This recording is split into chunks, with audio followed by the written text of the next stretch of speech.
चलिए एक और कॉलर हमारे साथ जुड़े हैं। जी अपना नाम बताइए। हेलो हेलो जी, अपना नाम बताइए। हाँ जी, मैं सुषमा बोल रही हूँ। जी सुषमा जी, कहाँ से बोल रही हैं आप? तिलकपुर से। जी बताइए, क्या सवाल आपका? मेरे पति की तबीयत खराब रहती है। अच्छा आर्थिक स्थिति ठीक नहीं है। जी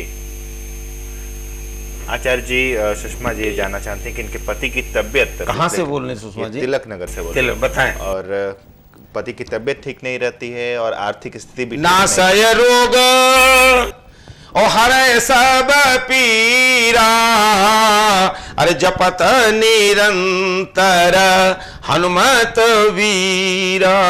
एक चौपाई।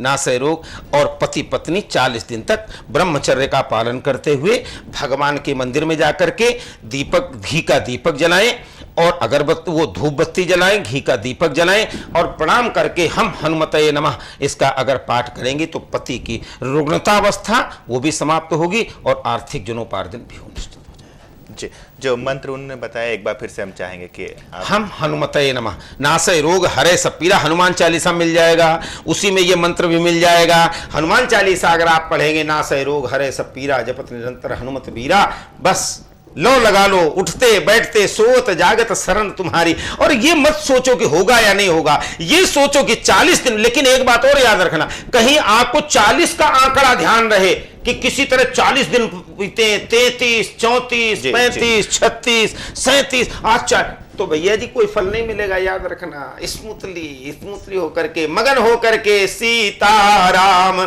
सीताराम और सीताराम कहिए और जाही विधि राखे राम वाही विधि रहिए।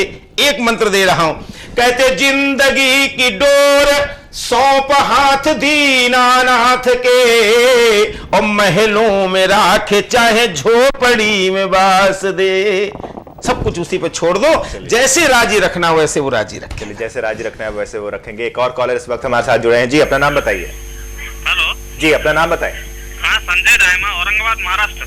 जी संजय जी, पूछिए अपना सवाल। ये पूछना था कि पूजा पाठ तो रोज हनुमान जी करते हैं जी, घर में भी करते हैं, बाहर भी करते हैं, लेकिन आज तक थोड़ी बहुत सफलता मिली नहीं है, प्रॉब्लम चालू है।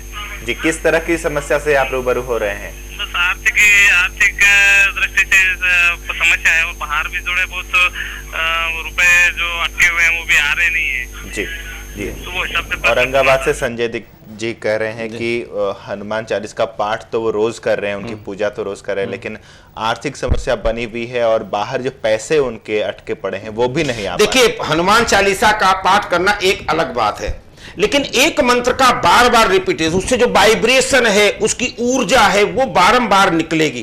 तो इसलिए जो जिस समय आप बैठे, हनुमान चालीसा का आपने पाठ कर लिया, लेकिन उसके साथ बजरंग बाण का पाठ कीजिए। आप हनुमान चालीसा के बाद में बजरंग बाण का पाठ कीजिए और बजरंग बाण का पाठ करते बड़े विनम्र शब्दों में होकर के, प्रणमो पवन कुमार खल बन पावक ज्ञान घन जासु हृदय आगार बसहि राम सर चाप धर।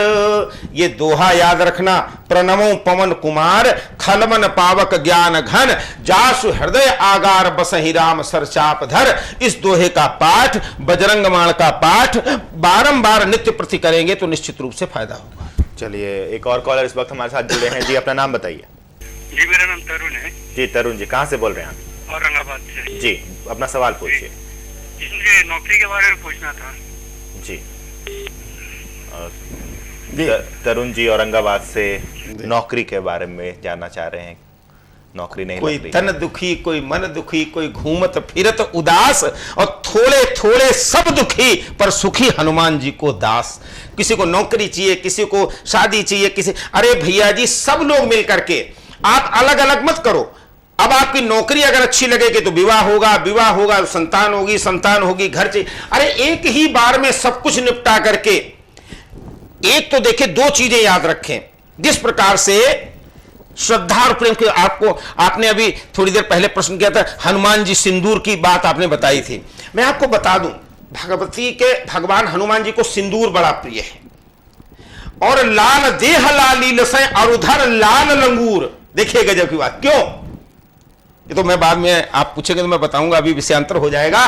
लाल देह लाली लसें अरुधर लाल लमूर और वज्र देह दानव दलन जय जय जय कपिसूर। आप इसका पाठ करें और मंदिर में जाकर के मंगलवार और शनिवार दोनों दिन जाकर के थोड़ा सा सिंदूर ले जाएं, थोड़ा सा तेल ले जाएं, पुजारी जी से प्रार्थना करें। जब तक पुजारी जी लेपन करें तब तक हाथ जोड़ करके कुछ नहीं बोलना है, केवल इतना ही कहना है, आवाहनम न जानामि विसर्जनम पूजाम चैव न जामि क्षम्यताम परमेश्वर।